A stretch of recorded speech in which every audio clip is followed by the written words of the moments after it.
Hello students, आज हम तुम्हारे बीच में फिर संख्या पद्धति का क्वेश्चन जो है उसे लेकर आए हैं।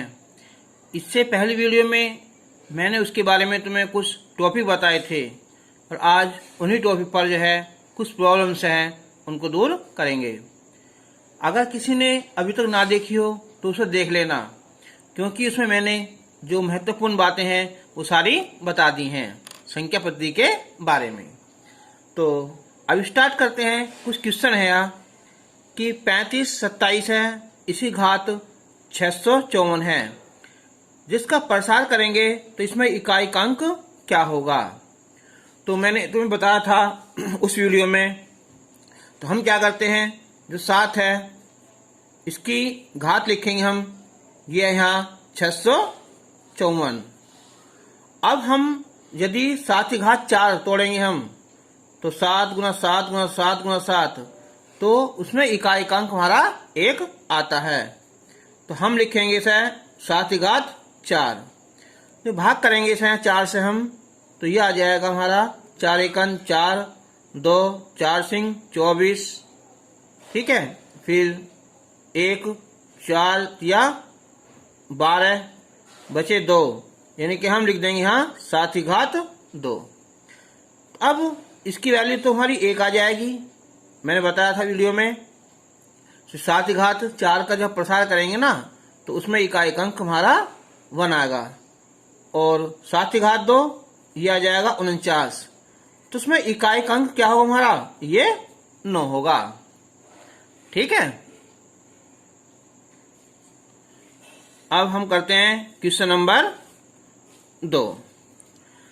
क्वेश्चन नंबर 2 है यहाँ ये कि यदि a तथा b ऐसे दो धन पूर्णांक हैं कि a² माइनस b² बराबर 19, तो हमें a का मान ज्ञात करना है, ठीक है, a का मान निकालना है।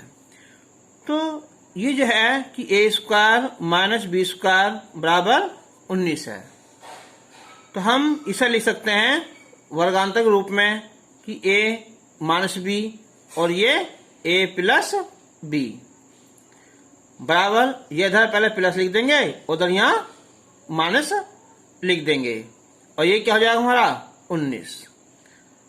अब हम 19 को लिख सकते हैं कि 19 गुना 1। तो अब हम करना क्या है कि a प्लस b तो क्या आ जाएगा हमारा 19 आ जाएगा, और जो a माइनस b है वो 1 होगा, यानी कि a प्लस b तो 19 आ जाएगा, और जो a माइनस b है वो 1 होगा। जो जोड़ देंगे ना हम यहाँ, तो 2 हो जाएगा, और ये हो जाएगा हमारा यहाँ कितना, यहाँ 20, और तो a की वैल्यू हमारी 10 आ जाएगी। अब हम करेंगे इसका क्वेश्चन नंबर 3। तो क्वेश्चन नंबर 3 है ये कि यदि 4 की घात a बराबर 5, 5 की घात b बराबर 6, 6 की घात c बराबर 7 और 7 की घात d बराबर 8, तो हमें a Guna b Guna c Guna d का मान निकालना है। तो ऐसे क्वेश्चन में हम जो सबसे लास्ट में नंबर होता है ना, उसे लिखते हैं। तो जैसे कि हम लिखेंगे यहाँ पहले 8, तो 8 बराबर है यहाँ 7 की घात d। अब 7 क्या है यहाँ 6 की घात c, तो क्या होगा 6 की घात cd हो जाएगा।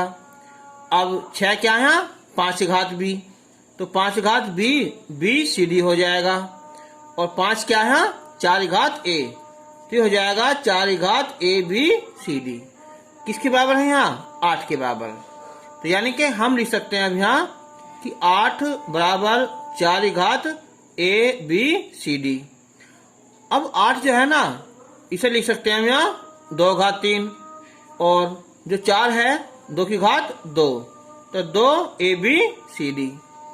अब हम इनकी घात की तुलना कर देंगे, तो 2 a b c d हो जाएगा, 3 आ जाएगा, तो a b c d आ जाएगा। ये कितना है यहाँ 3/2, इसका आंसर आ जाएगा। अच्छा, अब लेते हैं हम क्वेश्चन नंबर 4। तो ये क्वेश्चन नंबर 4 है हमारा यहाँ है 4 कि 4 घात 61 है, 4 घात 62 है, 4 घात 63 है और 4 घात 64 है।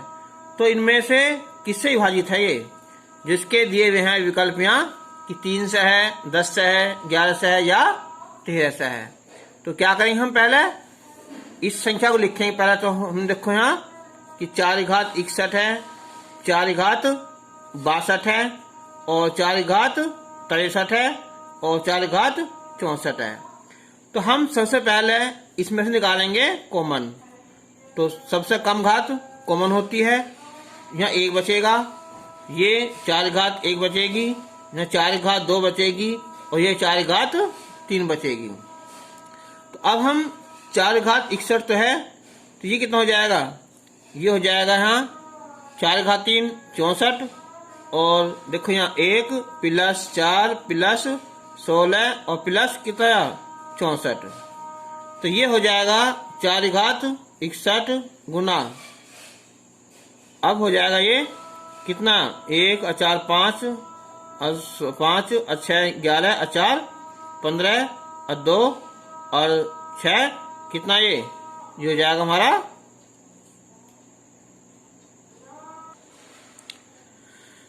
यहाँ हमारी एक संख्या छुटी हुई है ये, यहाँ 4 घात 65 और है ना। तो हम यहाँ जो है प्लस 4 घात 65 और लिख लेंगे। तो हमें यहाँ 4 घात कितनी 4 और बचेगी। तो उसकी वैल्यू होती है 4 चौक 16 चौका कितना हो गया 64 256 होती है ना। जब हम अब जोड़ देंगे हम, तो यहाँ जोड़ क्या आ जाएगा 1 4 5 6 11 4 15 6 21, ठीक है, 2 और 1 3 और 6 9 और 5 14, ठीक है, और ये 3, तो हो जाएगा अब ये 341। अब देखो 341 किससे डिवाइड हो सकती है। अब मैंने बताया था तुम्हें कि हम क्या करते हैं, सम स्थानों पर लिखते हैं, फिर विषम स्थानों पर, यानी कि 1 और 3 जब इनका योग करेंगे तो 4 आ जाएगा। ये संख्या क्या है 4 है, तो इनका अंतर 0 आएगा ना। अगर अंतर 0 हो या 11 हो या 22 हो तो क्या होता है, वो संख्या हमारी 11 से विभाजित हो जाएगी। तो ये संख्या हो जाएगी यहाँ 11 से विभाजित, ठीक है। तो इसका आंसर ये 11 आ जाएगा। तो क्वेश्चन नंबर जो 5 है यहाँ कि 51 52 53 है ना 100, इनका सबका मान निकालना है। तो मैंने शुरू बताया था तुम्हें यहाँ कि n प्राकृतिक संख्याओं का योगफल, ये फॉर्मूला था उसका n प्लस 1 बटे 2 था। अच्छा, तो ये संख्या अगर हम 1 से स्टार्ट करें, 1 2 कहाँ तक, ये 100 तक है ना। और इसमें से फिर हम क्या काम करें कि 51 और ये कौन सी है, सॉरी ये 1 2 3 कहाँ तक, यहाँ 50 तक, इनका मान घटा दें। तो लगाओ फॉर्मूला n, तो 1 से लेकर 100 तक की संख्या कितना होगी हमारी, यहाँ 100 हो जाएंगी। 100 प्लस 1 कितना हो जाएगा 101 बटे 2। ऐसे ही ये 1 से लेकर 50 तक की होगी संख्या 50, और ये कितना हो जाएगी यहाँ 51 बटे 2। तो 2 से कैंसिल करेंगे तो ये 50, तो ये हो जाएगा 50 में 50 और ये 50, ये 2 डिवाइड करोगे यहाँ 25, तो 25 25 और 2 25 25 और 2 127। तो ये 5 14 में 7 बचे, यहाँ कितना हो गए 9 9 में 2 गए, यहाँ 7 यहाँ 3, तो ये आंसर ये आ जाएगा इसका। अच्छा, अब क्वेश्चन नंबर 6 है यहाँ, ये है 11 का वर्ग 12 का वर्ग 13 का और ये 20 का।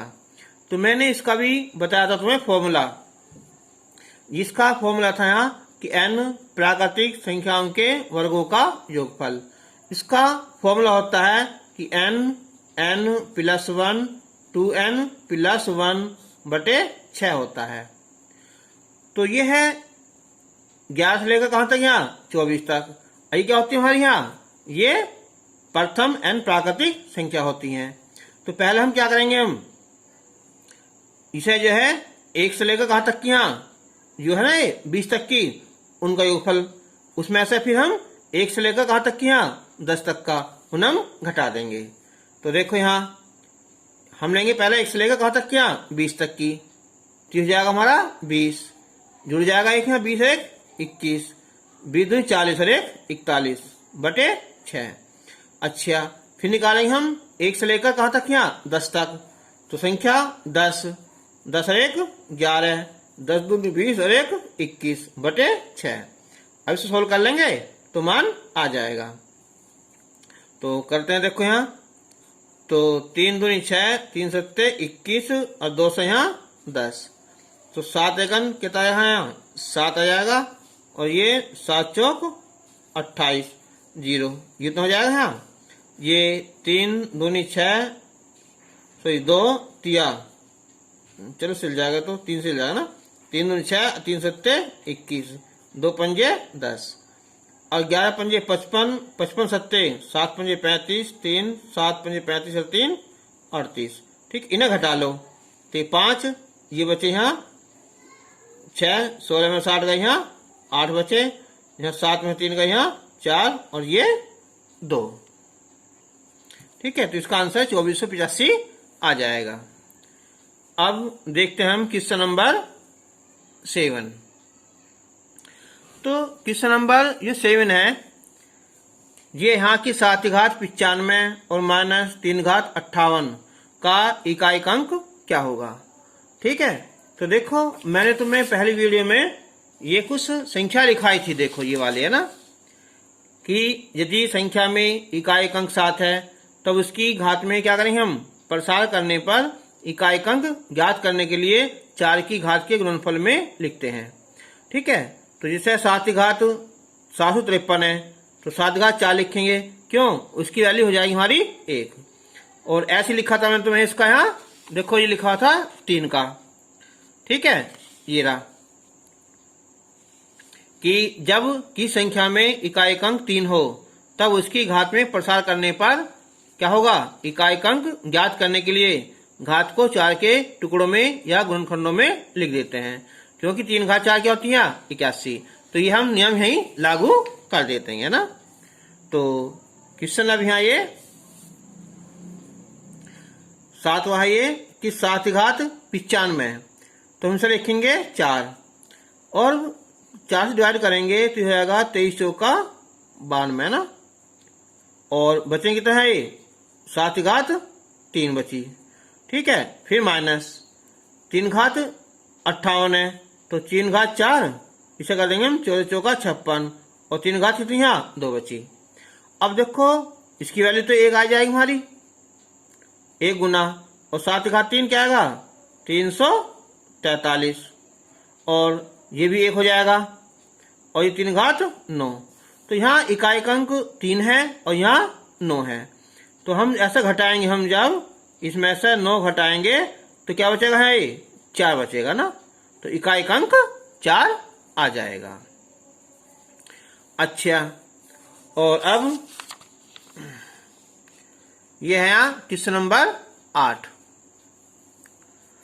कि यह 8 6 7 9 4 3 में 7 का स्थानीय मान और जातीय मान में अंतर बताओ। तो ये भी मैंने तुम्हें जो है ना पहली वीडियो में सब क्लियर कर दिया था ना, तो फिर भी देखो तुम्हें दिखाता हूं, ये देखो ये वाली पहली वीडियो थी यहाँ कि स्थानीय मान और जातीय मान में अंतर। तो जो स्थानीय मान होता है उसे देखते हैं कि वो इकाई, दहाई, सैकड़ा, हजार कौन से पॉइंट पर आ रहा है। और जातीय मान क्या आता है, फेस वैल्यू, जो भी अंक होगा ना वो खुद की क्या होती है, फेस वैल्यू, वही अंक होता है। तो जैसे हमने है यहाँ निकालना है 7 का स्थानीय मान, तो इकाई, दहाई, सैकड़ा, हजार, तो क्या हो जाएगा, ये हो जाएगा यहाँ 7000, और जिसका जातीय मान है वो 7 है।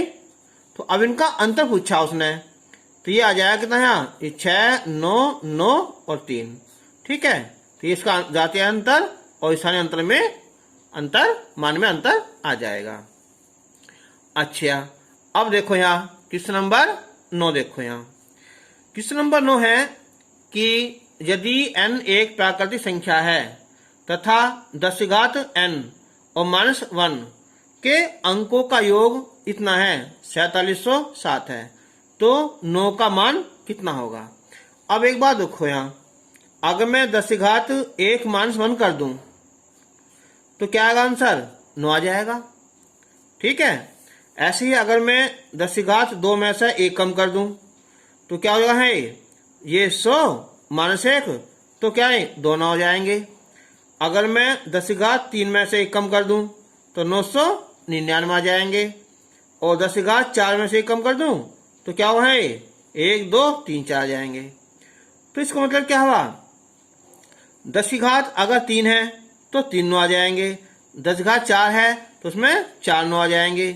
तो यहाँ क्या है, तो जब 10 n है, ठीक है, तो मान लिया इसमें कितना अंक है हमारे, ये तो पता नहीं क्या भाई इसकी घात कितनी है, तो हमने मान लिया उसमें कितने अंक हमारे यहाँ, इसमें x है, यानी कि 9x अंक हो जाएंगे। सही बात है ना। फिर देख लो मैंने क्या काम करा यहाँ, जितने भी अंक होते घात होती है ना उसमें 1 अंक कम होता है 9 से, तो हमने क्या मान लिया अंक x मान लिए हैं। और इसकी वैल्यू कितनी है भैया, इसकी वैल्यू है यहाँ 4707 है। ठीक है, तो अब हम इसे हल करेंगे तो x की वैल्यू आ जाएगी यहाँ 4707/9।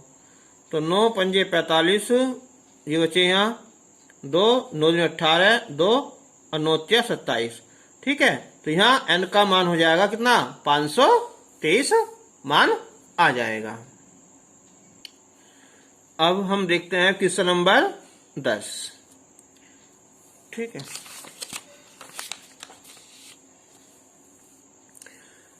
क्वेश्चन नंबर 10 है यहाँ कि यदि संख्या ये यहाँ कि 4 8 3 2 7 ये खाली है और ये 8 ये 11 से विभाजित हो जाती है, तो मैंने बताया था हम क्या करते हैं संख्याओं में कि यहाँ से स्टार्ट करते हैं ना।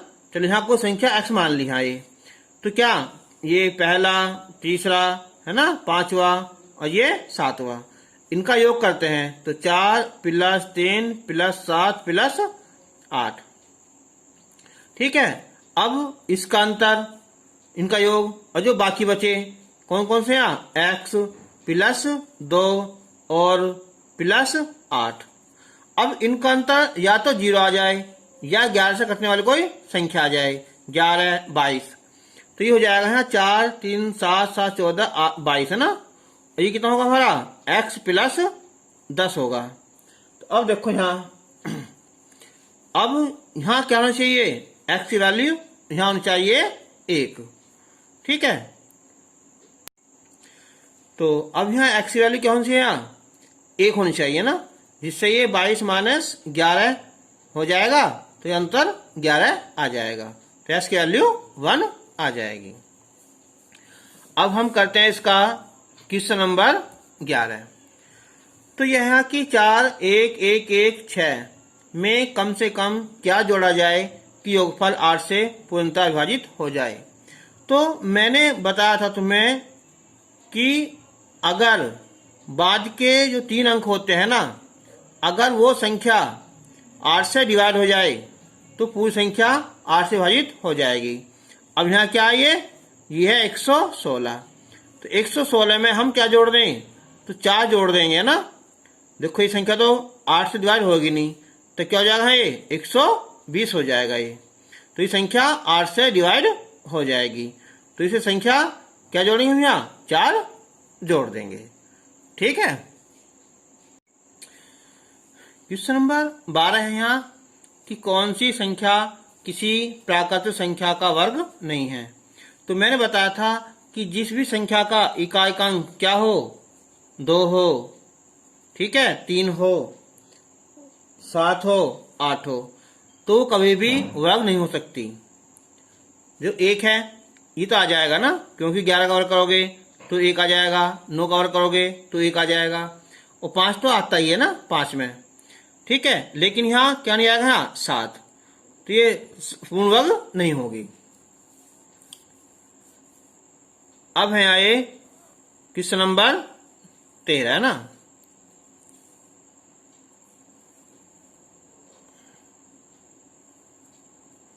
देखो यार, तो क्वेश्चन नंबर 13 है ये, किसी संख्या को 6 से विभक्त करने पर शेषफल 3 प्राप्त होता है।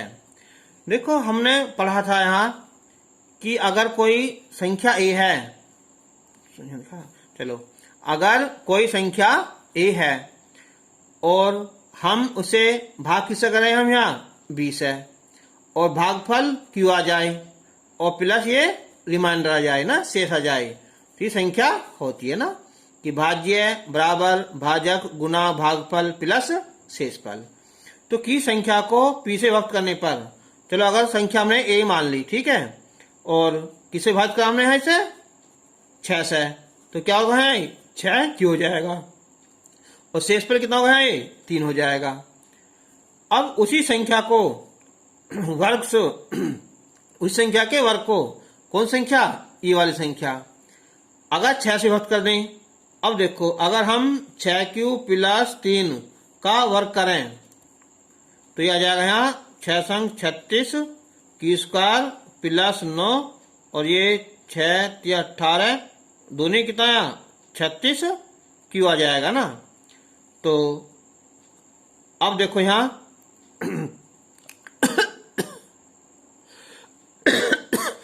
हाँ, तो देखियो 36 से विभाजित करें तो क्या करें हम यहाँ, इसमें ये 36 है, ये 36 है ना, तो अगर हम यहाँ इसमें 6 बाहर निकाल लें इसमें से यहाँ, तो क्या कहें 6 q स्क्वायर आएगा प्लस 6 q आ जाएगा, ठीक है।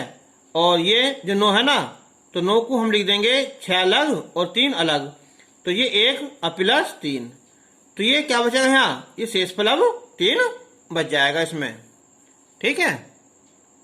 क्वेश्चन नंबर 14 यहाँ कि एक संख्या को 13 से विभाजित करने पर एक शेष बचता है। अब ये सोच लिया कि हमने माना संख्या p है, भाग किससे करें हमसे 13 से, है ना, तो भागफल q मान लिया और शेष कितना उसका यहाँ 1 है। अब कह रहा है कि यदि भागफल को 5 से भाग कर दें, ठीक है, तो जो हमारा भागफल है हमारा कौन सा है यहाँ q, अगर से भाग कर दें 5 से तो क्या है 5 आ जाएगा ना, ठीक है। तो ये हो जाएगा हमारा 5 और ये भागफल आपको चलो हमने बड़ा q मान लिया और शेष पे कितना है इसका 3 बच जाएगा। फिर देख लो कि मैंने बताया था तुम्हें कि a बराबर होता है bq प्लस r। इस संख्या को हम b से भाग करते हैं तो भागफल q आता है, शेषफल r आता है। तो यह है संख्या को अगर 13 से क्या कर दें, डिवाइड कर दें, यानी कि 13q, शेषफल 1 आ जाएगा। अब भागफल को, जो भागफल q आया ना, अगर हम क्या कर दें इसे 5 से डिवाइड कर दें तो भागफल 3 और ये शेषफल 3 बच जाएगा। अब कह रहा है कि यदि इस संख्या को 65 से भाग कर दें, कौन संख्या को, जो संख्या जो आई है हमारी अब ये वाली संख्या, अब इसे हम 65 से, ठीक है, क्या करते हैं हम यहाँ भाग कर दें, तो इस संख्या को, अब देखो संख्या कौन सी तुम्हारी यहाँ 13 और ये क्या है q, q का मतलब क्या है, q का मतलब है यहाँ 5q प्लस 3 और प्लस 1, तो ये हो जाएगा हमारा अब कितना यहाँ 13 पंजे जाएगा यहाँ 65, ठीक है, और ये कितना यहाँ 13 3 39 और प्लस 1 40 है ना, तो ये 65 q हो जाएगा और ये प्लस 40, यानी कि हमारा 40 शेषफल बचेगा।